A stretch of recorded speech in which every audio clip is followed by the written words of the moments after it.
Ja, sam sem se v dveh prispevkih v subkulturah ukvarjal z dvemi različnimi, čeprav lahko rečem povezanimi vprašanji. Eno je bilo, ali je državljanska participacija oziroma politična participacija odvisna od politične kulture oziroma orientacij državljanov oziroma mladih. Oziroma z drugimi besedami zanimalo me, ali tisti mladi, ki so bolj demokratično, bolj tolerantno orientirani, ali participirajo v politiki manj, ali pa na drugi strani se redkeje udeležujejo političnih dogodkov in seveda različnih političnih aktivnosti. Zdaj, zakaj je sploh to pomembno? V preteklih raziskavah v preteklih desetletjih so raziskave pokazale, da politična kultura je pomemben dejavnik ne samo politične participacije, ampak tudi kvalitete demokracije.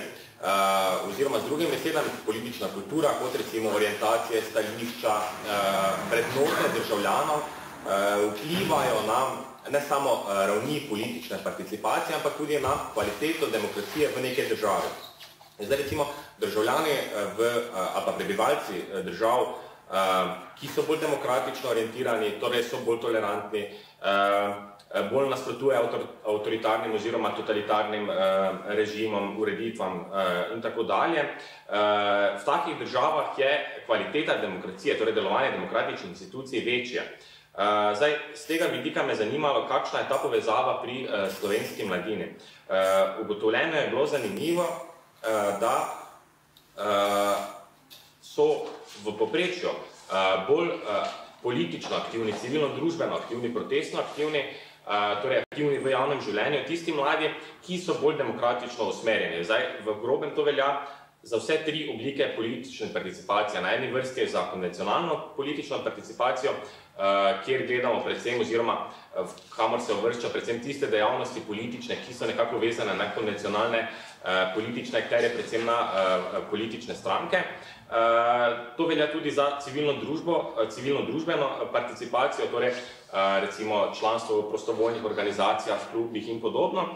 Zanimivo pa je, da v največji meri to velja za protestno participacijo, oziroma z drugimi besedami, tisti mladi, ki so najbolj protestno orientirani, so najbolj tudi demokratični. Demokratični v smislu, da so najbolj tolerantni do različnih družbenih, etničnih manjšin, da vidijo enakost med spoloma oziroma enakopravnost spolov kot pomemben dejavnik ali pa element družbe, sodobne, moderne, demokratične družbe. In z drugimi besedami, čeprav seveda se v javnosti pogosto pojavlja nekakva ocena, da so protestno organizirani ali pa protestno participirajo predvsem tisti segmenti državljana, ki so nezadovoljni, morda tudi protidemokratično orientirani, pa je zanimivo ta povezava ravno obratna. Najbolj protestno orientirani so v povprečju, seveda lahko govorimo najbolj politično aktivni in seveda tudi demokratično orientirani. Zdaj, seveda tukaj obstajajo izjeme oziroma lahko govorimo samo o povprečjih oziroma tendencah, kar pa seveda ne pomeni, da se recimo protestov ne morejo udeležiti ljudje ali pa mladi z nekimi, bomo rekli, nedemokratičnimi težnjami. Ampak v povprečju pa vendarle v nas v tem reprezentativnem slovenskem vzorcu oziroma vzorcu slovenskih mladih vidimo, da je ta povezava nekako pozitivna, seveda kar je pozitivno z stališča ne samo tega odnosa, ampak tudi z vidika seveda kvalitete demokracije oziroma številni avtorji recimo ugotavljajo, da je konsolidacija novih demokracij, recimo postkomunističnih demokracij, ki imajo relativno kratko izkušnjo z demokratičnimi institucijami, v veliki meri odvisna ravno od te povezave, ne samo od ravni, torej od povprečnih ravni, tako politične participacije, kot tudi recimo demokratične politične kulture, ampak da je tudi odvisna seveda od te povezave. Seveda, ker če bi bolj participirali, bi bolj politično aktivni, avtoritarno, totalitarno oziroma nedemokratično ali pa netolerantno orientirani mladi, kot seveda bi bolj to pomenilo, da to lahko pomeni nek, bomo rekli, plodna tla za avtoritarno, morda nedemokratično usmerjene politične elite, ki bi seveda na ta način lahko pridobile širšo pa večjo družbeno moč in seveda oblast. Zdaj, kot rečeno, z tega vidika so rezultati spodbudni in seveda dajo neko upanje za nadaljno, bomo rekli, konsolidacijo demokracije v Sloveniji. Drugo vprašanje, ki me je pa prav tako zanimalo, pa je bilo, ali obstajajo razlike v teh že omenjenih tipih politične participacije in seveda med spolom. Torej, ali en spol pogosteje participira v politiki oziroma v javnem življenju. Zdaj, zakaj me je to zanimalo? Zato, ker večina raziskav, ali pa začetne raziskave, ali pa zadnjih nekaj desetletij raziskave kažejo, da seveda so moški bolj aktivni v različnih oblikah politične participacije.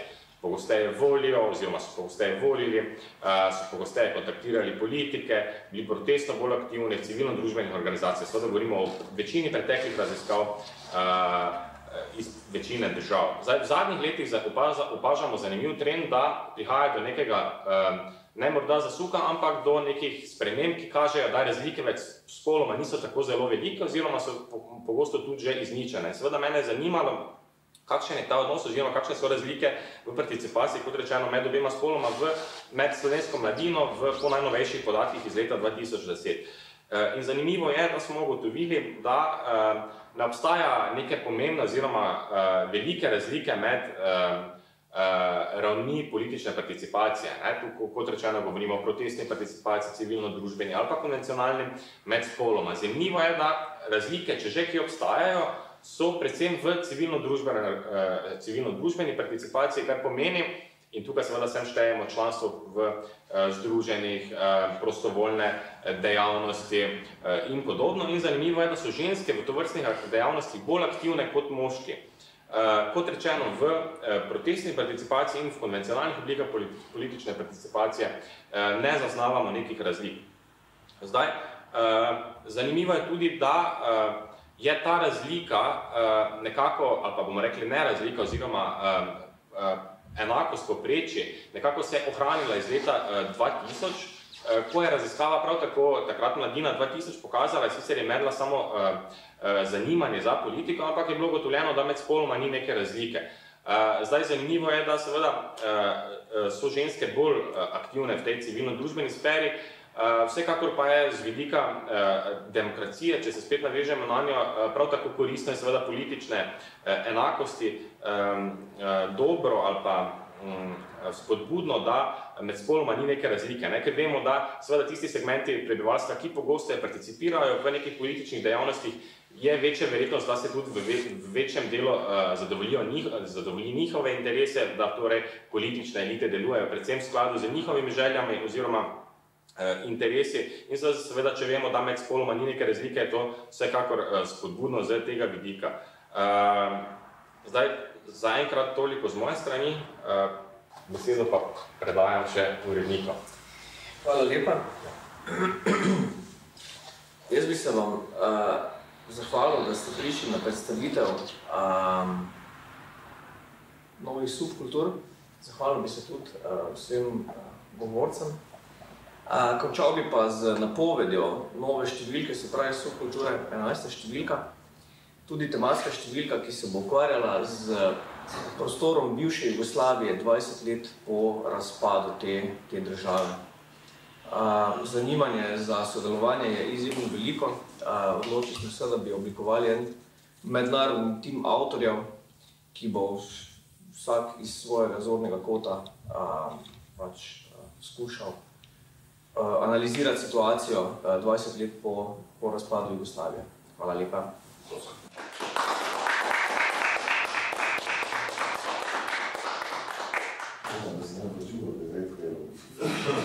To se res ne počuva, da se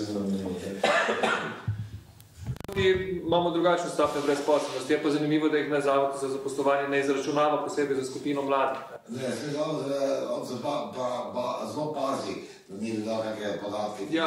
Da se posredno... Posodno se je to tak, ne samo nas. Tega podatka ne dobiš zlepo.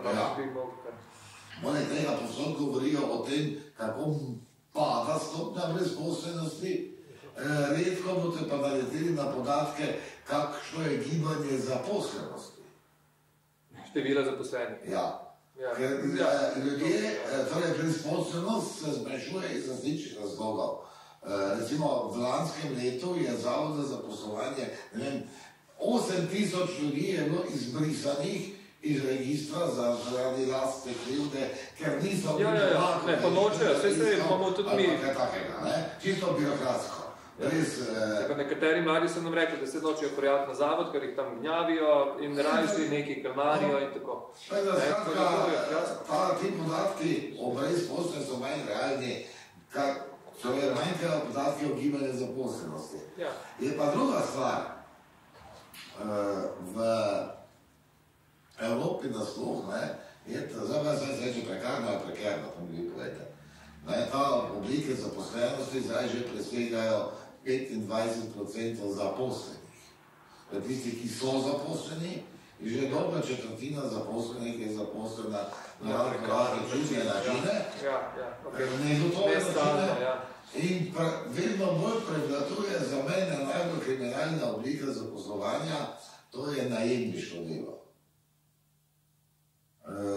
Torej, ne tisto, da je vsak delavec najet kot delavec, ampak da se ti zaposlen v eni firmi, ki te potem posodi, te da v najem neki drugi firmi. Zdajmo Mercedes-Benz skupaj to važi 10% zaposlenih na ta način.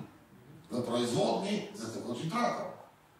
So ljudje, ki so tam najeti opred neke druge firme, kar je za mene absurd. Prej smo se v marksizmu menili, to pa prideš do tega, da nisi več odtujen od svojega dela, ampak znam niti plačati si več. Ja, ampak problem je, da dela zmanjkuje.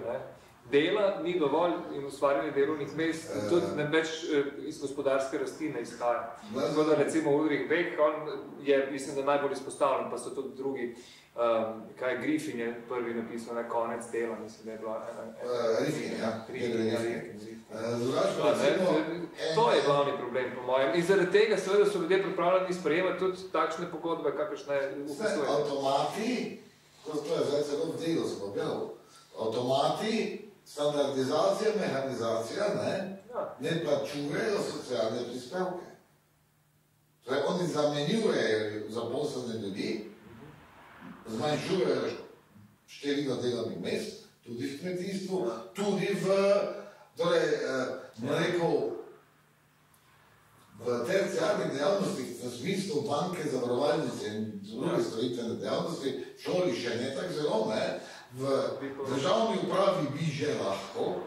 Mi lahko rečemo celo, da v teh razmerah, kot zdaj živimo, je en del tisti, ki še imajo službo, zaposlen kot v socializmu, samo zato, da je zaposlen, ne bi več lahko biti. Tehnološko je nepotrebno. Kar pomeni, da je treba sistem spremeniti. Ja, treba je obdavčiti stvari tak, da bojo mašine plačevajo socialne prispevke. Prva zadeva. Druga zadeva pa je skrajšati delovni čas na 4 ure na dan, 3 dni na teden. Ja, to je najbolj očitna rešitev. Če je dela premalo, zdaj bo vsi manj delati, če lahko dobimo isti kup dobrin iz tega. Samo reklamo za vse, da naredimo,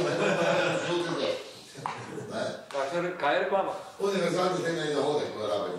Ki bo kompenziral te minuse.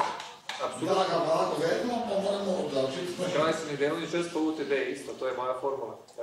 Smo zelo oglašeni. To je spremembo sistema. Ja, to je moja formula. Jaz predstavljam, nisem pa se prav poglavljal v te zadeve. Ja, ne vem, kaj nisem, nimam časa najbolj. Ja, odkot pa, kolegi, bi naj tem sredstva prišla za moj? Malo povedal, obdavčiti treba mašine. Ne, pa mi rabimo dobrine, ne,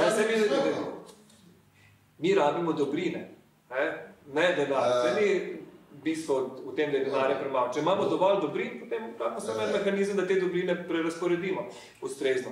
In če smo z mehanizacijo sposobni proizvesti za 4-urnim delovnikom dovolj veliko dobrin, da vsi dobro živimo, potem ni hudič, da nismo sposobni organizirati tega prenosa na ustrezen način. Zemlja lahko prehrani 12 milijard ljudi je izračunala. Ja. 2 milijarde ljudi umirata od lakote. Zdaj, nekaj ne šima v distribuciji, ne v proizvodnji.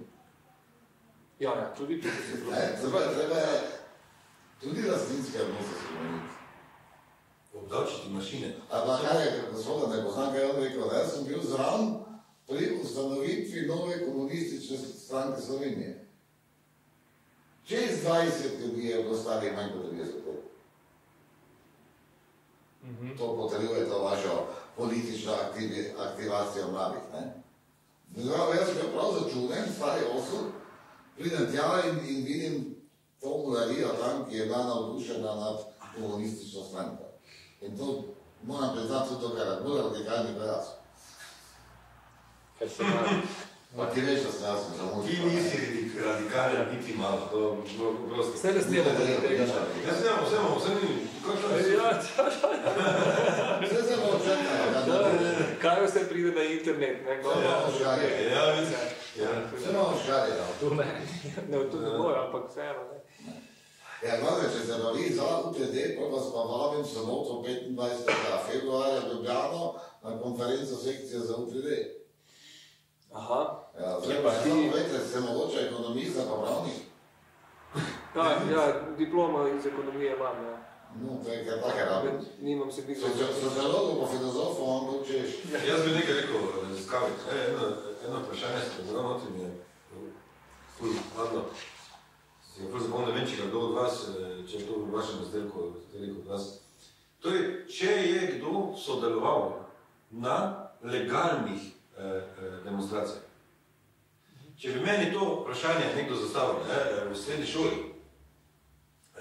kaj smo naredili s kolegi, ki smo igrali v punk bandu, zdaj muzika več ni interesantna, zdaj so verjetno druge stvari interesantne, to smo že gotovili pred leti, kaj bi naredili, tistega profesora bi verjetno kakaj rože vrgli gor za strope, potem to bi raztrgali, pa na table bi napisali, ne vem kaj še, mogoče kakšne nestrpne stvari celo,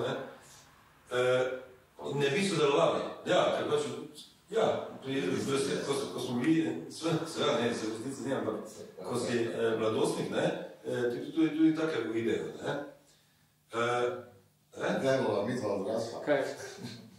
Na legalnih ne bi sodelovali. Da je to lahko vprašanje, ne vem, kako se zdaj mladi obnašajo, če se isto obnašajo, če so uporniki v istih pozicijah, kot je bilo, če je to v istih razmerih, kot je bilo, recimo, pred 30 leti, 40, če je to isto ni in če to razume, če bi meni to vprašanje takrat dal 100%, da bi minirali ta vprašanje, ki je to raziskal.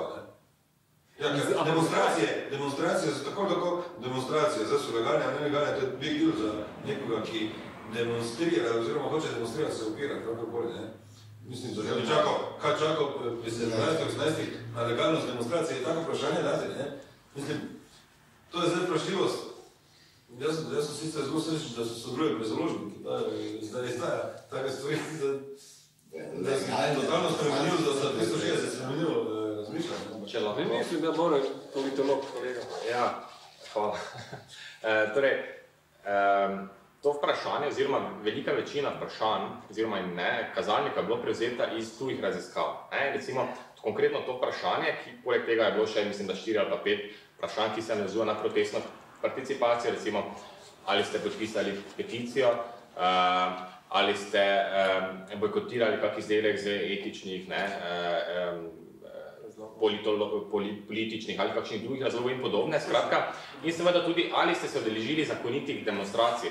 Ta vprašanja so bila mislim, imamo zgodovino teh vprašanj od leta, mislim, da 1970 naprej, recimo je Inglehart spraševal prav te vprašanja in seveda vse skozi imamo kontinuiteto teh indikatorjev, zato smo seveda zaradi primerljivosti in tudi mi izbrali enako dikcijo vprašanja. Seveda tukaj zdaj bi lahko se vprašali, ali je seveda državljan, oziroma v tem primeru mladi, vedo, ali je demonstracija zakonita ali pa ne. Pa recimo, če vemo, demonstracije, ki so se zgodile pred parlamentom, so bile zakonite, recimo. In to je bilo zakonite v smislu, da so bile prijavljene in podobno. Razbijanje parlamenta, to je bil nezakonit. Ja, seveda, ampak govorimo o organizaciji. Kolega Knedl pač kliče bolj po razbijanju parlamenta, čeprav razumem. To je pravo, ker je nelegalno. Ampak hočem reči, ravno zato smo dodali to, zato da ne bi bolj zaradi zanesljivosti, zaradi primerljivosti podatkov. Zdaj, če bi tega ne bi dodali, bi nam se lahko učitalo, češ ne gre za enak indikator. Zdaj seveda, bilo bi čisto sprejemljivo, če bi delali samo za mladino 2010, mislim, da ne bi imeli te primerljivosti, da ne bi napisali nezakonitih, ampak preprosto demonstracijo. Tukaj se seveda strinjam z vami. Ampak jaz mislim, da je indikator dober, ker mislim, da je bilo to vprašanje, če ti misliš, da je indikator dober. A seveda, jaz mislim, da je dober, ja, zato ker pač bistvo je, da s tem se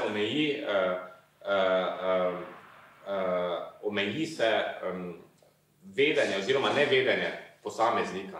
Poleg tega je pa tako, da procentualno gledano je dosti več zakonitih demonstracij, recimo po Evropi se dogajajo protesti različni, ampak večina vendar ne zakonitih. Zakonitih v smislu, da recimo oblast v različnih državah ne nastopi proti protestnikom. Zdaj, v tem smislu so seveda zakonite. Po drugi strani, zaradi tega so tudi seveda dosti bolj množična, recimo. Zdaj, kolikor pa bi bilo, recimo, da oblast odreagira negativno oziroma z represijo, je pa seveda delež ljudi, ki pa se dejansko bi udeležil takšne participacije, pa je dosti nižji. Zato tudi zaradi tega, da imamo neke, bomo rekli, zanesljivejše podatke oziroma da smo zajeli večji segment mladih v Sloveniji, to je bil še en vzrok, zakaj smo pač se odločili, da smo podarili legalnost oziroma zakonitost participacije.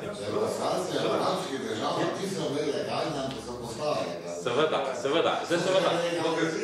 Mehanizem demonstracije oziroma demonstracije spadajo v javno prireditev. To moramo vedeti.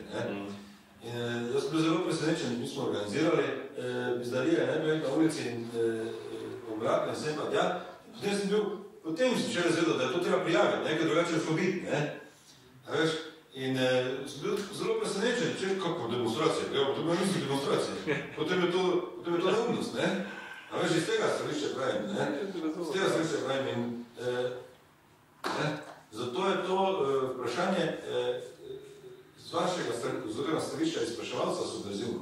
Ja, je pa tudi tako, da bomo rekli protest, nekako prej se vse štev je pred nekaj desetletji med nekonvencionalno obliko participacije in kot tako seveda se najpogosteje nanašalo na nezakonitost. Nezakonitost v smislu protestiranja. Zakaj bi protestirali v zakoniti obliki, če bo protest sam po sebi namenjen nekemu nesoglašanju z oblastjo in seveda s tem, da jih prosim na dovoljenje oziroma legitima ali pa legalnost teh protestov je, bomo rekli, paradoksalno. Po drugi strani pa zdaj vidimo v zadnjih desetletjih, ali pa v zadnjih letih, predvsem desetletji, v zadnjih letih pa je ta protestna dimenzija v bistvu postala mainstream.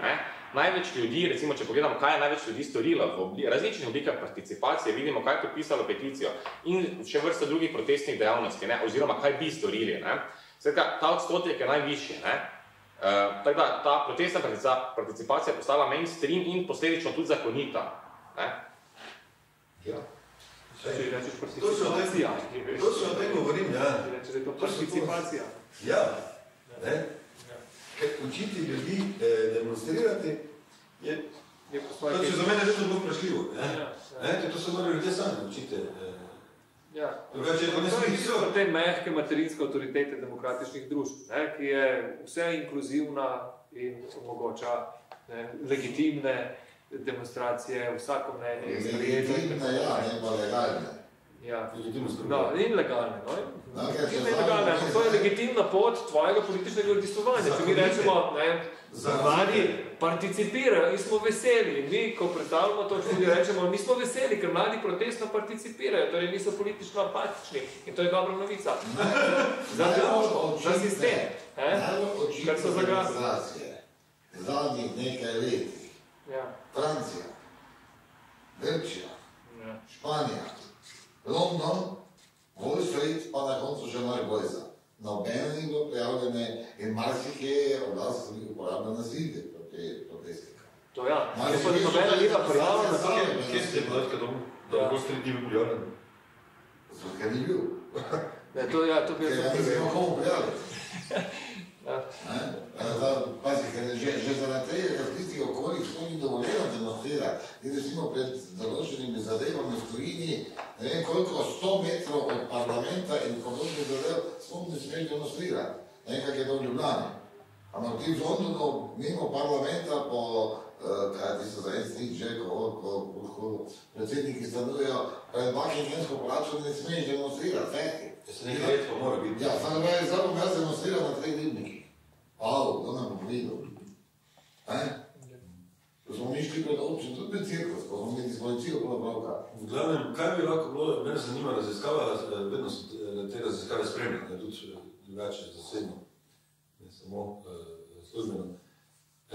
Iz tega stališča, kako bi lahko dobro mislila za med napisati, kaj je potem tisto, kar bi, je potrebno, da bi potem bili, kaj so trenutno najbolj aktualne teme?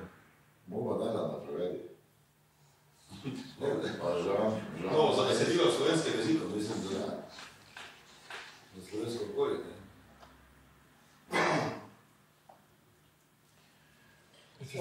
To vprašanje moram prestati. Jaz predlagam, da se mi predstavimo, pa lahko nadaljujemo to še danes. Hvala lepa. Pravno, da je možemo nekje od 9 dneva. Žužaj.